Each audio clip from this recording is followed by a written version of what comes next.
Police અધિક્ષક શ્રી અભય સોની સાહેબની સૂચનાથી LCB PI તરુણ પટેલ તથા તેમની એલસીબી ટીમ અને સુરત રેલવેની ટીમ એ જે અનડિટેક્ટ ગુનાઓ છે તેની તપાસમાં હતા. તે દરમિયાનમાં ટેકનિકલ સર્વે અને અમુક સીસીટીવી ફૂટેજથી તેઓને અમુક જે લીડ મળતા એ લીડ અનુસંધાને તેઓએ એક ટીમ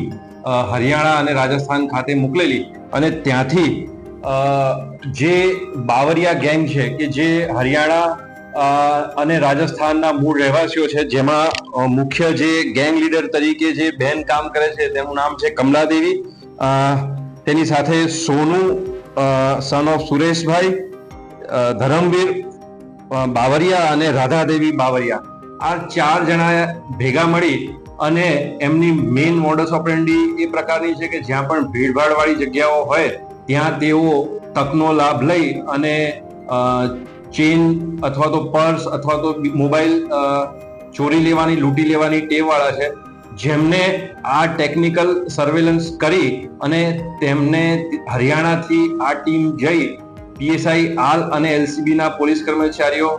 જઈ અને પકડી અને અત્રે લઈને આવેલા છે અને તેમની પાસેથી 2,67,000 જેવો મુદ્દામાલ પણ કબજે કરવામાં આવ્યો છે અને સુરત રેલવે પોસ્ટેના 2 ચેઇન સ્નેચિંગના બનાવોને પણ ડિટેક્ટ કરવામાં આવે છે.